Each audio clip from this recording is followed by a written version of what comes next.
A very good morning to my dear students. Today we are going to begin with chapter number 14, Light and the Formation of Shadows.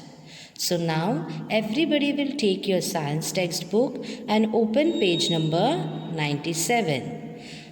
And then we will begin with the lesson. So now let's start with the lesson. So, students, we see many things around us. What makes it possible for us to see them? Yes, we are able to see the things around us due to the presence of light. If the light is off, we are unable to see anything. So, now we will answer. Can you tell?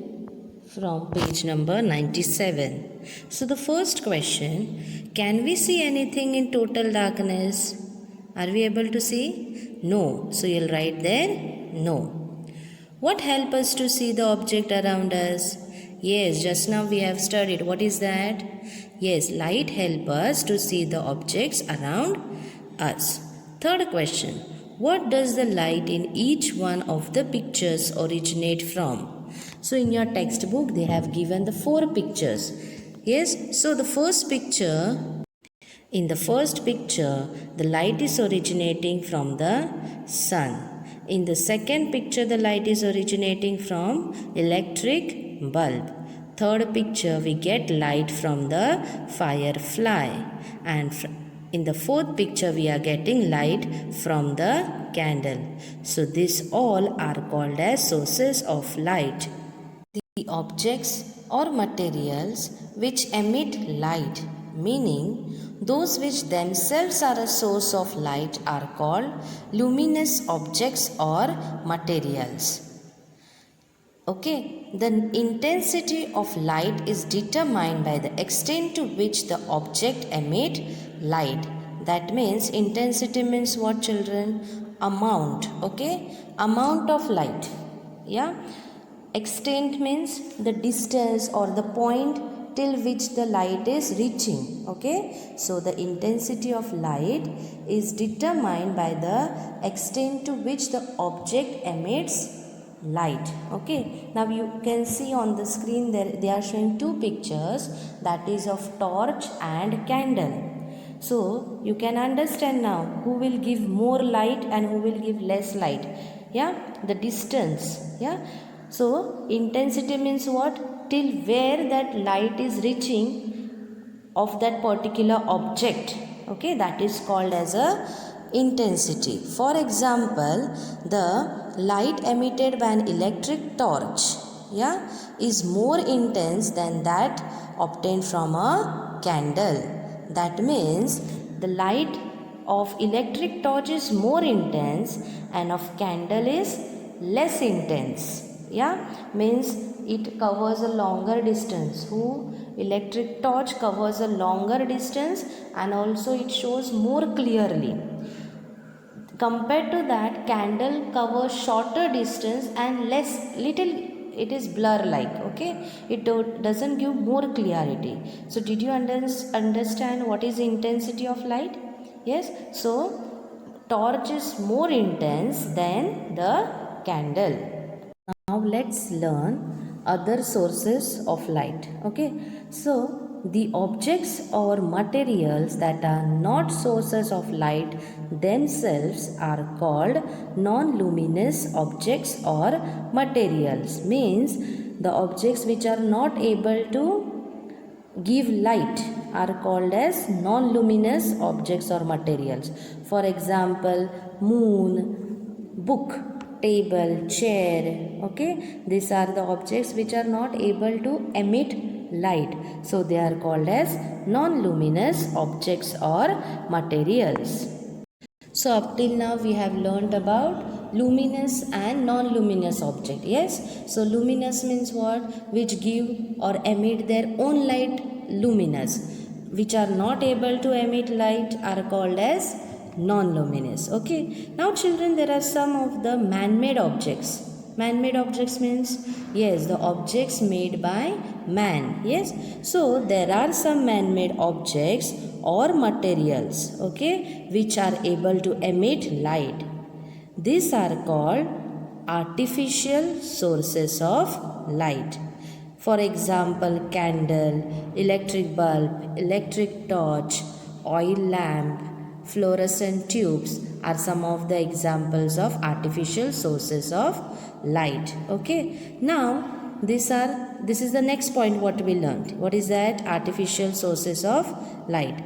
Now we'll see some other sources of light. Okay. So, the source of light that occur in nature are called natural sources of light. The sun is the main natural source of light. Other stars seen in the night sky, fireflies, some anglerfish as well as honey mushroom, lightning, fire are some examples of natural sources of light. So students, now let us learn about how does the light travel. Yes, that is the next point, the propagation of light. Propagation means what? The way how the light travels. Okay, so children, you might have seen in the afternoon rays of light entering through a slit in a door or a small hole in the roof. As these rays of light from the slit or the hole move towards the floor, the dust particles in their way are seen clearly. Due to these particles, the path of the light becomes visible, and we can say the path of the light is along a straight line.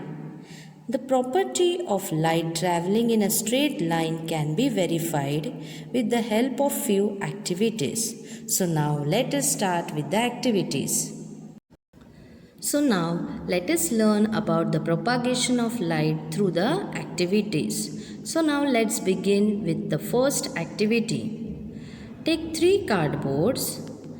Make a small hole in the center of each cardboard using a thick needle. Now arrange the cardboards in such a way that the 3 holes are in the same line as shown in the figure 14.3 or as shown on the screen. Stand a burning candle on one side of the cardboards and look at the flame of the candle from the other side. Can the flame of candle be seen? Yes, the flame can be seen. Now move any one of the cardboards so that the 3 holes are not in same line. Can the flame of candle be seen now? No, this time the flame cannot be seen. This happens because the 3 holes in the cardboard are not in a straight line, due to which path of light is cut off. So what did we learn from this activity? Yes, we have learned that the light travels in a straight line. Now let us perform one more activity to know path of light, that is propagation of light. So now let us take a straight tube that can be bent easily, which is shown on the screen. Okay, now place a burning candle on a table or a stand and look at it through the tube. What do you see? Yes, the flame of candle we are able to see. Now we'll bend the tube and look at the candle again. What do you see? Now the flame is not visible because as we bend the tube, it blocks the path of light and thus flame is not seen. So once again this activity tells us that light travels in a straight line, and as light travels in a straight line, it is called as the linear propagation of light. Linear means traveling in a straight line, and both the activities tells us that light travels in a straight line, thus this is called linear propagation of light. So now let us answer use your brain power from page number 98. In which step is the flame of the candle seen clearly? Why? So children, now I have explained to you. Can you tell me in which step from the second activity could we see the flame of the candle clearly? Yes, from step 1, the picture 1. Yes, why? Yes, because the spots, yeah, or the holes were in a straight line, and because of that we were able to see the flame. Yes, and this tells us that light travels in a straight line. Yeah, so as light travels in a straight line, we were able to see the flame of the candle clearly in step 1.